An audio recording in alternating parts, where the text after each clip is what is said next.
Assalamualaikum warahmatullahi wabarakatuh. Selamat pagi anak-anakku yang soli dan solihah. Ibu harap kita semua selalu dalam keadaan sehat walafiat dan dalam lindungan Allah Subhanahu wa ta'ala. Ingat juga ya anak-anakku, apapun aktivitasnya dan mau dimanapun kita tetap menjaga sesuai dengan protokol kesehatan dengan memakai masker dan sering mencuci tangan di air yang mengalir. Sebagai awal, yuk kita sama-sama mengucapkan lafaz basmalah. Bismillahirrahmanirrahim. Baiklah anak-anakku, di pembelajaran tematik hari ini dengan muatan SBDP, yaitu dengan KD 3.2 tangga nada, 3.3 tentang properti tari, 3.4 tentang karya seni rupa. Pembelajaran hari ini juga dengan tujuan yang pertama, agar siswa dapat mengetahui alat musik ritmis. Yang kedua, siswa dapat mengetahui tari daerah dan properti yang digunakan. Dan yang terakhir, yaitu siswa dapat mengetahui karya seni batik Indonesia. Baik anak-anakku, minggu yang lalu kita telah mempelajari tentang tangga nada mayor dan minor. Bagaimana, masih ingat kan? Ya, tangga nada mayor itu biasanya dinyanyikan dengan bersemangat dan riang gembira. Dan minor berarti dinyanyikannya biasanya dengan sedih dan lebih pelan. Jika ada lagu yang dinyanyikan dengan sedih dan semangat, berarti pastinya akan ada alat musik yang digunakan sebagai pengiringnya. Namun di pembelajaran hari ini kita akan mempelajari tentang alat musik ritmis. Apakah anak-anak tahu apakah itu alat musik ritmis? Ya, silahkan buka buku penanya di halaman 165. Di situ dijelaskan bahwa alat musik ritmis adalah alat musik yang tidak memiliki nada. Jadi alat musik ini berfungsi sebagai pembentuk ritme. Dan biasanya alat musik ritmis ini dimainkan dengan cara dipukul atau digoyangkan. Kira-kira alat musik apa saja sih yang termasuk dengan alat musik ritmis? Yuk kita perhatikan gambar berikut ini. Ya, di situ ada alat musik konga dengan cara dipukul, marakas digoyang-goyang, ada tamborin, ada triangle, gendang, drum, tifa, timpani, dan gong. Itu semua adalah alat musik ritmis.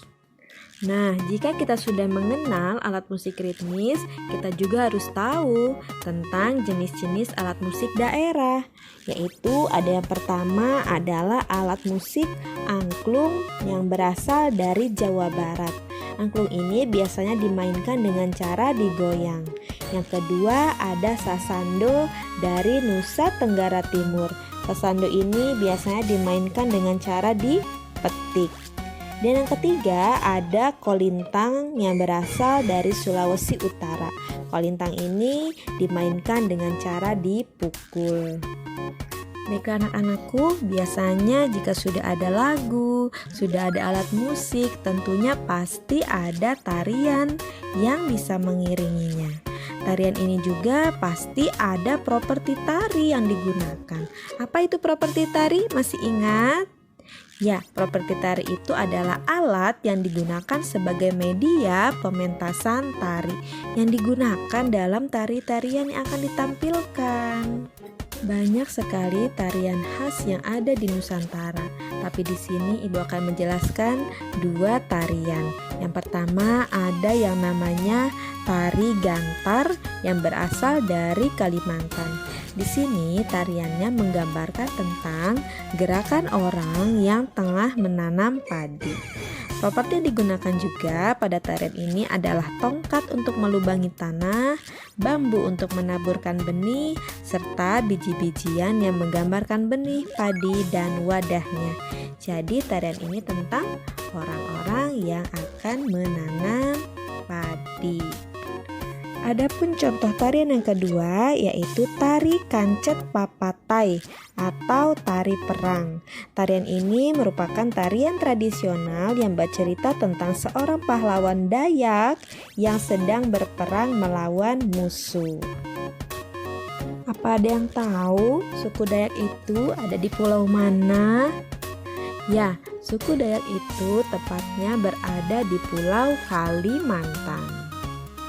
Nah, baik anak-anakku, setelah kita mengenal alat musik daerah dan juga tarian daerah Nusantara, kita pun harus mengenal karya seni rupa anak bangsa yang lain. Di sini kita akan mengenal tentang karya seni batik. Nah, ada yang tahu ciri-ciri batik itu seperti apa? Nah, di sini ya, batik itu ternyata ada dua macam. Yang pertama yaitu ada batik tradisional dan yang kedua batik modern. Setiap batik memiliki ciri khasnya masing-masing. Yuk kita kenali ciri-ciri batik tradisional. Yang pertama, coraknya memiliki makna simbolik. Yang kedua, umumnya bermotif ular, pagoda, geometris, serta barong. Yang ketiga, warnanya cenderung gelap, misalnya hitam, coklat, kehitaman, atau putih. Yang terakhir, motif batik merupakan ciri khas daerah asalnya. Sekarang kita ke ciri-ciri batik modern. Yang pertama, coraknya tidak memiliki makna simbolik khusus. Yang kedua, umumnya bermotif tumbuhan dan rangkaian bunga. Yang ketiga, warna cenderung bebas, misalnya biru, merah, atau ungu, dan berwarna cerah. Yang keempat, motif batik bukan merupakan ciri khas dari daerah asal. Nah, setelah kita tahu ciri-ciri batik, maka dalam pembuatannya kita pun harus tahu bagaimana sih caranya. Ya, ternyata ada 3 teknik yang bisa digunakan.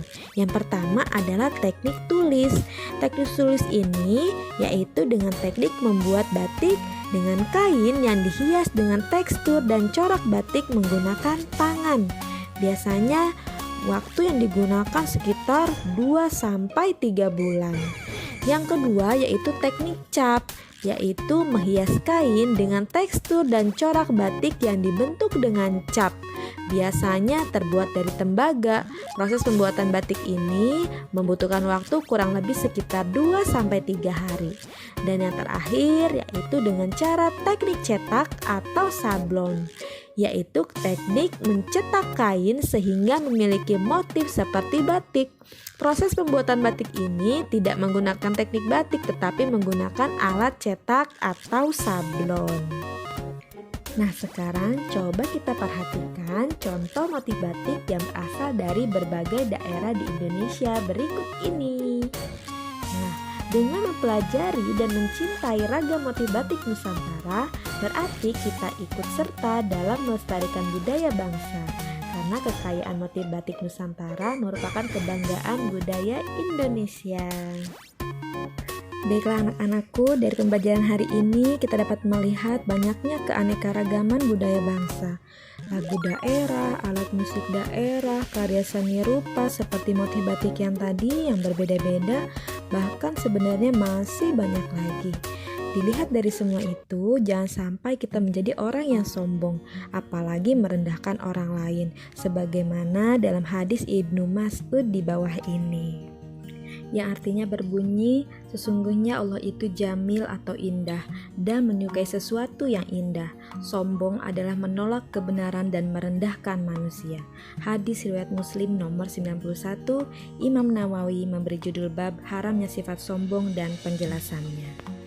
Nah, untuk tugas hari ini kalian kerjakan Bu Pena halaman 207, nomor 1, 2, dan 3, ayo berlatih. Terima kasih banyak ya dari Bu Iis. Yuk kita sama-sama mengucapkan hamdalah.